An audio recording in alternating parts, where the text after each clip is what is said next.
आज हम complex number start करने वाले हैं। ठीक है, आज कॉम्प्लेक्स की बारी है। ये भी आपका इंतजार कर रहा था और आप भी इसको बेसब्री से इंतजार कर रहे थे। चलिए इंतजार खत्म करते हैं और स्टार्ट करते हैं कॉम्प्लेक्स नंबर। ठीक, कॉम्प्लेक्स नंबर को कैपिटल जेड से रिप्रेजेंट किया जाता है, जिसका स्टैंडर्ड फॉर्म होता है ए प्लस आयोटा बी। ठीक है, ए जो है वो रियल पार्ट होता है जेड का। कॉम्प्लेक्स नंबर का रियल पार्ट को ऐसे लिखते हैं। ठीक है, और इमेजिनरी पार्ट जो होता है वो बी होता है कॉम्प्लेक्स का। इसको लिखने का तरीका ऐसे होता है। ठीक है, और यहाँ पे नोट करने वाली ये बात है, क्या बात है कि both A and B are real numbers. Real numbers जहाँ पे ए और बी जो है दोनों रियल नंबर्स होते हैं। ठीक है, चलिए एग्जांपल लेते हैं कॉम्प्लेक्स नंबर का। जेड बराबर 2 प्लस आयोटा। ठीक है, 2 प्लस आयोटा। और एग्जांपल लेते हैं जेड बराबर Z1 या Z2 4 प्लस 3 आयोटा। जेड बराबर 9 माइनस 2 आयोटा। जेड बराबर 0 प्लस 5 आयोटा। जेड बराबर 3 प्लस 0 आयोटा। क्यों?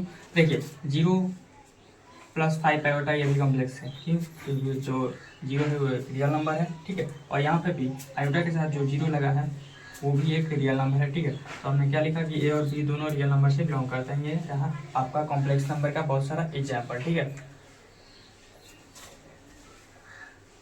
चलिए इसको इरेज करते हैं, आगे बढ़ते हैं। ठीक,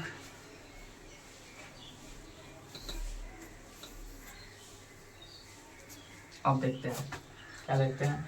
हमें पता है कि कॉम्प्लेक्स नंबर दो चीज़ों से मिलकर बनता है, एक रियल पार्ट और एक इमेजिनरी पार्ट। ये रियल पार्ट होता है, रियल पार्ट ऑफ जेड, और जो बी होता है वो इमेजिनरी पार्ट होता है किसका? कॉम्प्लेक्स का, जेड का। ठीक है, तो हम इस कॉम्प्लेक्स को पूरा प्योरली रियल बोलना चाहते हैं। इस कॉम्प्लेक्स नंबर को हम प्योरली रियल बनाना चाहते हैं, प्योरली रियल कॉम्प्लेक्स नंबर। यानी हम इसको हम अगर जीरो कर दें, इसको जीरो कर दें, तो जो ये कॉम्प्लेक्स नंबर होगा वो पूरा प्योरली जो है वो रियल नंबर होगा।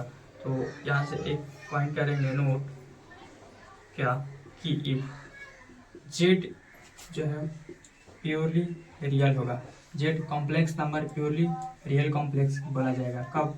जब इसका imaginary part of complex number 0 हो जाएगा। एग्जाम्पल देखते हैं। एग्जाम्पल Z1 बराबर 2। ठीक है, 2 को हम क्या लिख सकते हैं? 2 प्लस 0 आयोटा, क्योंकि 0 के साथ कुछ भी मल्टीप्लाई करें 0 होता है। और एक एग्जाम्पल लेते हैं 7। ठीक है, 7 को हम लिख सकते हैं 7 प्लस 0 आयोटा। ठीक है, स्टैंडर्ड फॉर्म में हम इसको रिप्रेजेंट कर रहे हैं ए प्लस आयोटा भी। ये रियल है और ये आयोटा के साथ जो है 0 वो इमेजिनरी पार्ट है, पर ए और बी दोनों यहाँ पे रियल है। एक और Z3 लेते हैं, √3। ठीक है, √3 को लिख सकते हैं √3 प्लस 0 आयोटा। ठीक है, तो आप देख सकते हैं कि जेड कॉम्प्लेक्स नंबर पूरा रियल कब बोला जाएगा? जब उसका इमेजिनरी पार्ट 0 होगा। ठीक, इसी प्रकार आप समझ गए होंगे कि अगला नोट हमारा क्या होने वाला है, कि जो हमारा कॉम्प्लेक्स नंबर है, कॉम्प्लेक्स नंबर प्योरली इमेजिनरी कब बोला जाएगा? जब उसका रियल पार्ट 0 हो जाएगा। हम इस कॉम्प्लेक्स नंबर को इस टर्म में रखना चाहते हैं, सिर्फ इस वाले को, तो हम इसको क्या कर देंगे? 0 कर देंगे। तो प्योरली इमेजिनरी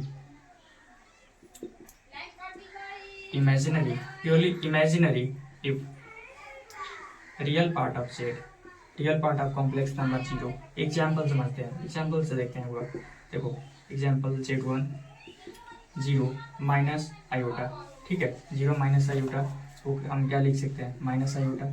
ठीक, Z2 एग्जाम्पल हमारा 0 प्लस √3 आयोटा।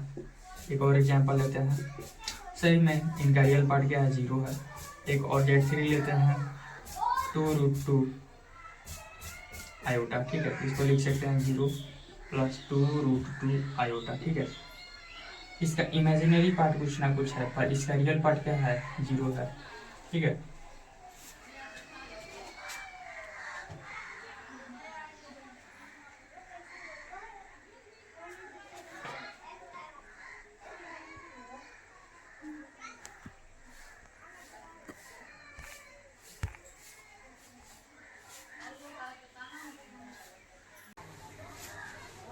इसको कुछ नहीं हुआ। चलिए आगे बढ़ते हैं।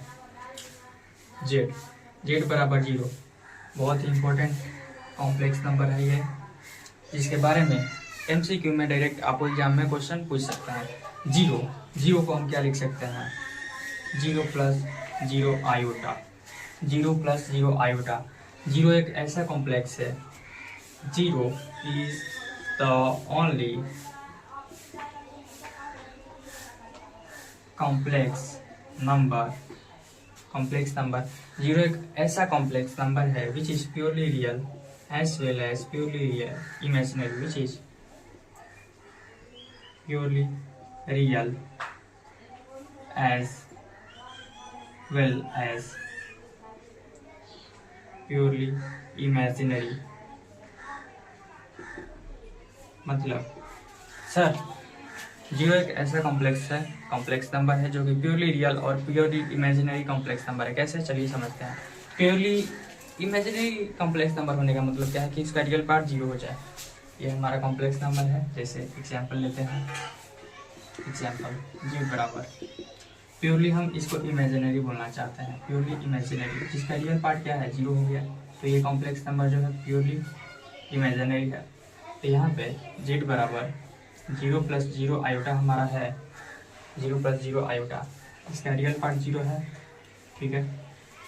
तो इससे हमारा ये कंडीशन फुलफिल होता है कि जो ये z है 0 + 0 आयोटा वो क्या है, एक हमारा प्योरली इमेजिनरी है, ठीक।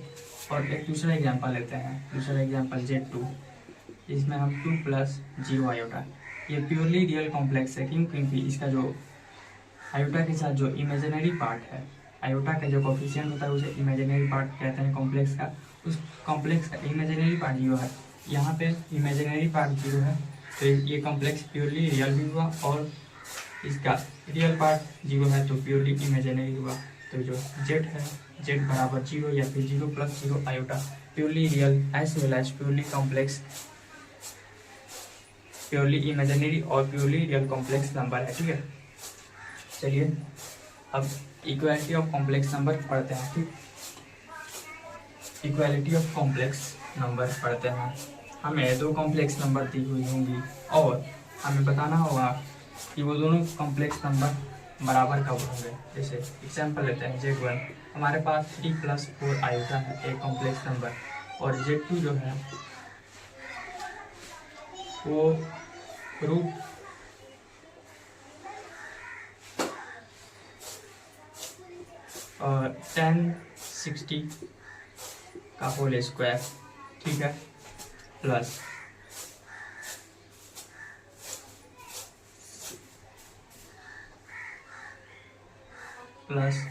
sec 45 के स्क्वायर का इमेजिनरी पार्ट। हम Z1 और Z2 को बोलते हैं, गिवन हमारे पास कि Z1 Z2 के बराबर है, ठीक है। हमारे पास ये गिवन है कि Z1 Z2 के बराबर है। इसका मतलब कि जब भी 2 कॉम्प्लेक्स नंबर इक्वल होते हैं, इसका मतलब ये है कि उन दोनों कॉम्प्लेक्स नंबर का जो रियल पार्ट है वो इक्वल है और इमेजिनरी पार्ट जो है वो एक दूसरे के बराबर है। चलिए एग्जाम्पल समझते हैं। बोला है कि Z1 Z2 इक्वल है, ठीक है। आपको ये क्वेश्चन गिवन रहेगा कि Z1 Z2 के बराबर है, तो यहाँ पे समझते हैं Z1 Z2 के बराबर है, तो रियल पार्ट ऑफ Z1 जो है वो रियल पार्ट ऑफ Z2 के बराबर होगा, ठीक है। रियल पार्ट पहले वाले कॉम्प्लेक्स का रियल पार्ट और दूसरे वाले कॉम्प्लेक्स का रियल पार्ट बराबर होंगे, and imaginary part of Z1, पहले वाले कॉम्प्लेक्स नंबर का इमेजिनरी पार्ट और दूसरे वाले कॉम्प्लेक्स नंबर का इमेजिनरी पार्ट भी 0 होगा। अगर ये क्राइटेरिया फुलफिल हो रही है तो वो बोलेंगे कि हम दोनों कॉम्प्लेक्स नंबर को इक्वल बोल देंगे, ठीक है। चलिए इसको वेरीफाई करते हैं।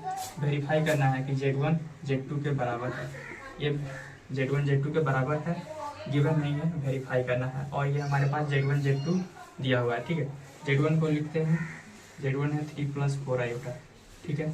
इसका रियल पार्ट 3 है और इमेजिनरी पार्ट 4 है। यहाँ पे लिख लेते हैं, रियल पार्ट ऑफ Z1 3 है and imaginary part of Z2 जो है वो 4 है, ठीक है। और Z2 लिखते हैं, Z2 क्या है 1060 का होल स्क्वायर प्लस sec 45 के स्क्वायर इंटू आयोटा। इसका रियल पार्ट जो है, रियल पार्ट ऑफ Z2 है वो 10² 60 tan स्क्वायर 60, ठीक है। और इमेजिनरी पार्ट ऑफ Z2 जो है वो क्या है, imaginary part of Z2 sec 45 का होल स्क्वायर है, ठीक है। sec 45 का होल स्क्वायर या फिर sec स्क्वायर 45 लिख सकते हैं, ठीक। तो हमें वेरीफाई करना है कि Z1 Z2 के बराबर है, ठीक। तो इसको ऊपर से इरेज करते हैं, ठीक है। तो हमने Z1 और Z2 लिख लिया और हमें पता है कि दो कॉम्प्लेक्स नंबर इक्वल कब होंगे, जब उनके रियल पार्ट आपस में इक्वल होंगे और उनके इमेजिनरी पार्ट आपस में इक्वल होंगे, ठीक है। तो ये हमारे पास कॉम्प्लेक्स है और उनका रियल पार्ट, ठीक है। तो पहले वाले रियल पार्ट को इक्वेट करता है, पहले वाले रियल पार्ट ऑफ Z1, ठीक है। और रियल पार्ट ऑफ Z2 देखते हैं क्या है। रियल पार्ट ऑफ Z2 दिया हुआ है tan square 60, tan square 60, tan 60 की वैल्यू क्या होती है √3 और √3 का स्क्वायर क्या होता है 3। तो real part of Z1 Z2 के बराबर है, यहाँ से वेरीफाई हो चुका है, ठीक है। Real part of Z1 Z2 के बराबर, ठीक है। नाउ अब क्या करेंगे, इमेजिनरी पार्ट वेरीफाई करने वाले हैं। इमेजिनरी पार्ट ऑफ Z1 क्या है, हमारे पास 4 है, ठीक है। और इमेजिनरी पार्ट ऑफ Z2 क्या दिया हुआ है, sec स्क्वायर 45, sec स्क्वायर 45, ठीक है। sec स्क्वायर 45, sec 50 की वैल्यू क्या होती है √2 और √2 का स्क्वायर क्या होता है 2, √2 का स्क्वायर, ओह स्क्वायर नहीं है, यहाँ पे चेंज कर देंगे थोड़ा सा, यहाँ पे पावर 4 है, ठीक है, पावर 4, ठीक।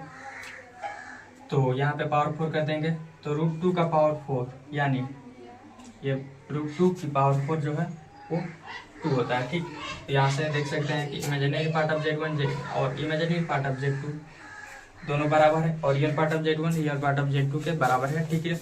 इसलिए हम इस कॉम्प्लेक्स नंबर Z1 और Z2 को बराबर कह सकते हैं, ठीक है। चलिए और एग्जाम्पल समझते हैं, अच्छे से एग्जाम्पल लेते हैं। हम ये पढ़ रहे हैं algebra, equality of complex number. Topic डालेंगे इक्वालिटी ऑफ कॉम्प्लेक्स नंबर्स, ठीक है।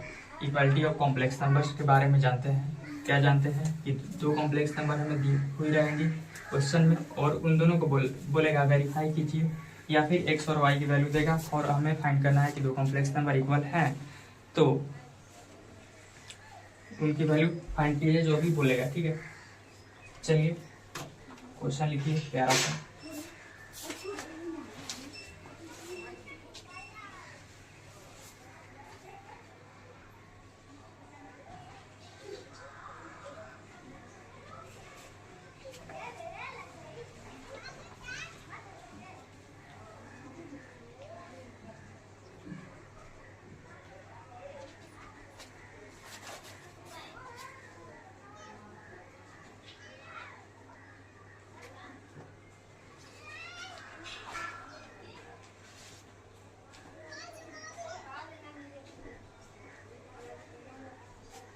चलिए क्वेश्चन है आपके पास कि x की पावर 4 प्लस आयोटा 2x, ठीक,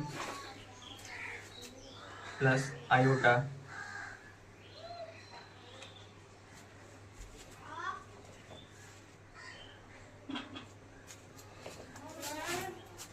यहाँ पे माइनस है, minus 3x square plus iota by, ये हमारा कॉम्प्लेक्स है, ठीक है। ये बराबर है 3 minus 5 iota plus 1 plus iota 2y के बराबर, ठीक है। चलिए इसको ब्रैकेट को पहले सॉल्व करते हैं, रियल पार्ट को। और चलिए आगे क्वेश्चन करते हैं इक्वालिटी ऑफ कॉम्प्लेक्स नंबर के बारे में।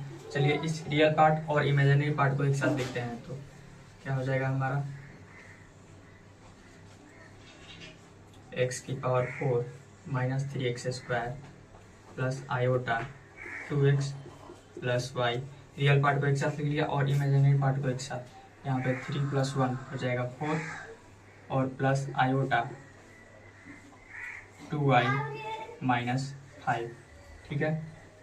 हमने ऐसा कर लिया, रियल पार्ट को एक साथ और इमेजिनरी पार्ट को एक साथ। बोला है कि ये कॉम्प्लेक्स नंबर इसके बराबर है, यानी इसका रियल पार्ट और इसका रियल पार्ट बराबर होगा और इसका इमेजिनरी पार्ट और इसका इमेजिनरी पार्ट 0 के बराबर होगा, इसके बराबर होगा, ठीक है। x की power 4 minus 3x square minus 4 is equal to 4 होगा, ठीक है। और 2x प्लस वाई जो होगा वो 2y माइनस 5 के बराबर होगा। यहाँ से सॉल्व करेंगे तो 2x minus Y is equal to minus 5। ये इक्वेशन हमारा 2 और यहाँ से इक्वेशन 1 बनेगा। इक्वेशन 1 किस तरीके से बनेगा, एक्स क्यूब की power 4 minus 3x square minus 4 is equal to 0, ठीक है। यहाँ से आप इसको ऐसे लिख सकते हैं, ठीक है। यहाँ पे नोट कीजिए,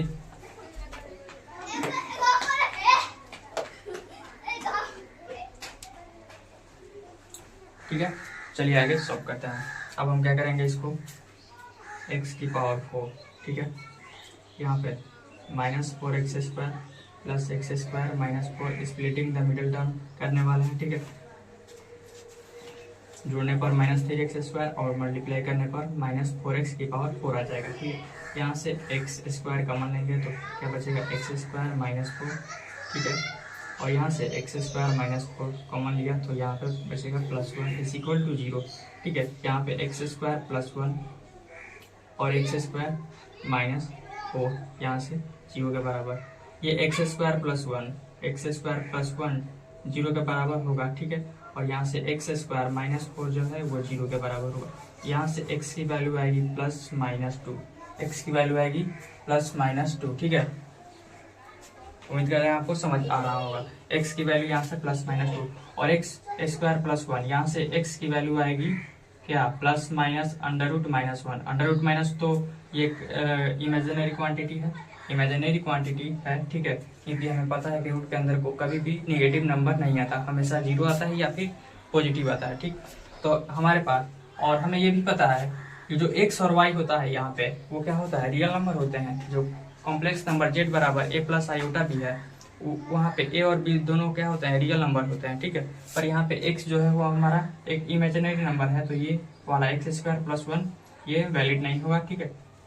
तो यहाँ से x की पॉसिबल वैल्यू सिर्फ आ गई है 2 प्लस माइनस 2। यहाँ पे एक बार x की जगह पे 2 रखते हैं तो यहाँ से y मिलेगी 2 into 2 minus Y is equal to minus 5, ठीक है। यहाँ से 4 minus Y is equal to minus 5। यहाँ से y की वैल्यू आ गई 9, कब, जब x की वैल्यू हमने 2 रखा। इसके बाद अब क्या करेंगे, x की वैल्यू माइनस 2 रखेंगे, x की वैल्यू माइनस 2 रखेंगे तो y की वैल्यू क्या मिलेगी, minus 4 minus Y is equal to minus 5। यहाँ से आ गया 1 इज इक्वल टू वाई। तो y की दो पॉसिबल वैल्यूज आ गई, एक y इज इक्वल टू 1 कब, जब x की वैल्यू माइनस 2 हो रही है, और y की वैल्यू 9 जब x की वैल्यू 2 आ रही है, ठीक है। चलिए इसको नोट कर लीजिए, बहुत ही प्यारा सा क्वेश्चन है। कम से कम ये 3 नंबर का तो एग्जाम में पूछेगा एग्जामिनर स्कूल वाला, ठीक। जेई के लिए ऐसा क्वेश्चन थोड़ी आएगा, ये तो एनसीईआरटी जैसा है क्वेश्चन, ठीक है। चलिए आगे सॉल्व करते हैं, ठीक है। इक्वालिटी ऑफ कॉम्प्लेक्स नंबर हो गया। अब अलजेब्रा देखने वाले हैं, algebra of complex number. Algebra मतलब प्लस माइनस मल्टीप्लिकेशन, ठीक है। और कॉम्प्लेक्स नंबर में डिवीजन जो है वो पॉसिबल नहीं है, ठीक है। जब भी कॉम्प्लेक्स नंबर को आप डिवाइड करने जाएंगे तो वहाँ पे क्या होगा, नॉट डिवाइड होगा, ठीक है। अब पढ़ने वाले हैं अलजेब्रा।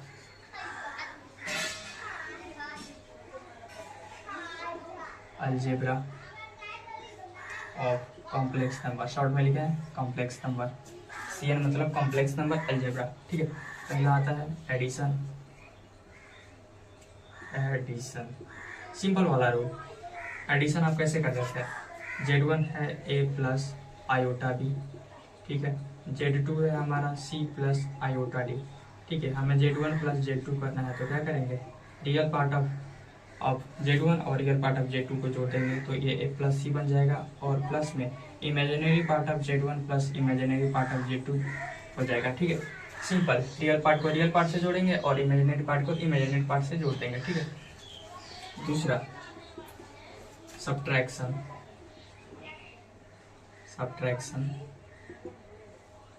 Z1 हमारे पास वही है a प्लस आयोटा b और Z2 c plus iota d, ठीक है। अब क्या करने वाले हैं हम, सब्ट्रैक्ट करने वाले हैं दो कॉम्प्लेक्स का। सिंपल ऐसे ही जैसे एडिशन किया, a minus C plus iota b minus D. Real part को रियल पार्ट से सब्ट्रैक्ट करेंगे और इमेजिनरी पार्ट को इमेजिनरी पार्ट से सब्ट्रैक्ट करने वाले हैं, ठीक है। ठीक है, उम्मीद करते हैं आपको समझ आ रहा होगा।